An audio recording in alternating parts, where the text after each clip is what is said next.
Hello and welcome to my channel.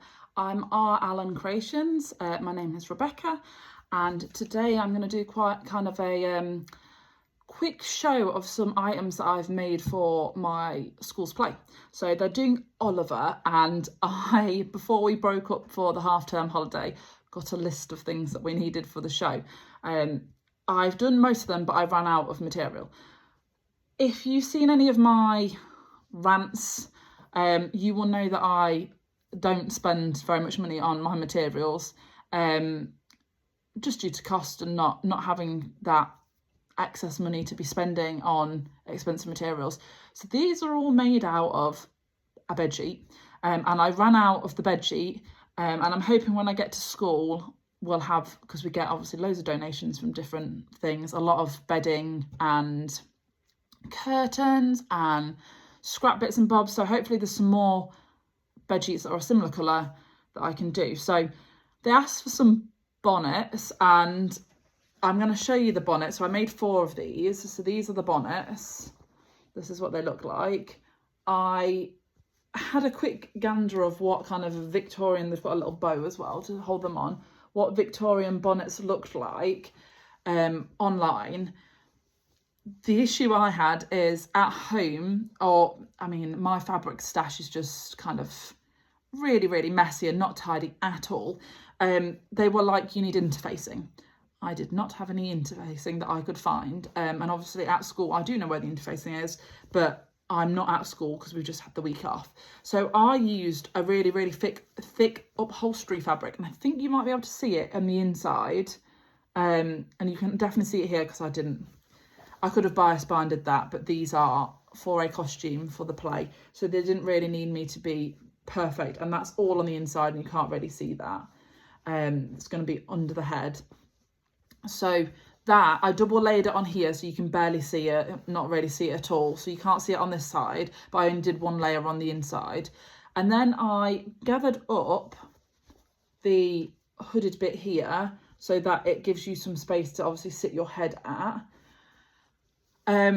These bits, the kind of frilly bit at the front, I used the edging of the bed sheet. So I cut the edging all the way off completely, and I basically pushed it through my machine and gathered it up as I went. And I sewed that first, and then I sewed it on the edge of this and then sandwiched it obviously in between. So they've all got that. I think 1 or 2 are slightly longer, so that's got just slightly longer kind of frill. And then my little ties here, you can see it probably more on this, I've just cut the edging off of the sheet. And then I was not smart for some of it, and then realised I did my first one and I hated it and it didn't look well, and I don't know if I've got that one. I might be able to get that one out. But yeah, the edge of the bed cover is here. So the neckline at the bottom just has the edge of the bed cover, so I didn't even have to turn that over. I did have to do it for one, so this one, because I didn't have enough edging of the bed cover to do it all. So yeah, these are really, really cute. I will try one on for you. I'm sure I'll suitably embarrass myself by putting it on. So they just sit on their heads and they go underneath, and you tie it in a bow, and that is the kind of little bonnet. But yeah, really, really sweet. I think they worked out really, really nicely. And there's 4 of those. So I managed to whip out 4. And I'll show you my pattern pieces for them in a minute. So I've got all 4 here, and they're all ready. So I got asked to do 4 of those.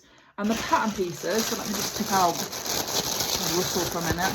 I've got a bag of bits, because obviously I haven't managed to fully complete everything they've asked, so I thought I had to bring them up. So that is my really, really roguely, quickly drawn pattern piece for the kind of brim. I hand drew it like that on a piece of paper, folded it over and cut it in half. All my pattern pieces are done on A3, so you can see there I've just stuck it together. And then I added in a rough centimetre seam allowance all the way around. So that's my brim. And then this that needs to be on a fold, and I have done my little fold line, is the head bit that gathers in. What I would say about this one that I did is when I did my first one, because I'm just all the stuff out, is this one, which you'll see is this, I don't felt had enough room. So I actually moved this slightly in. So on the folded edge, I moved it slightly in so there was more space. So it sat a bit further back on the head. And this one, I think what I figured out was I didn't like that it was plain. I like the kind of frills on the end. I think they do really give it this kind of Victorian effect. I also was like, I don't know how I'm finishing the edge.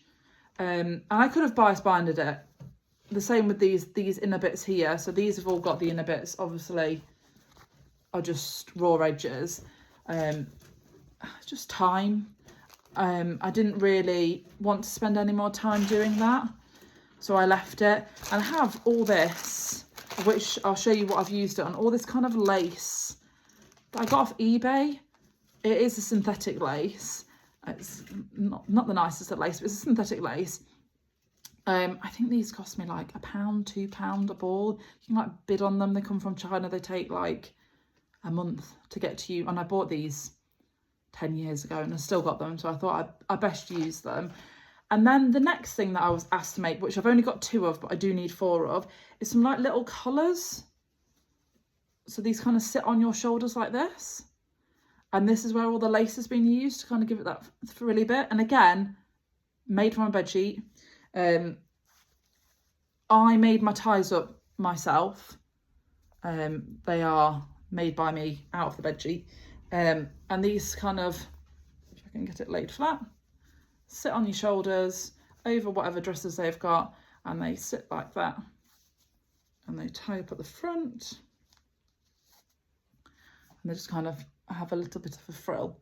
So I'm hoping that's what they were after when they said collars.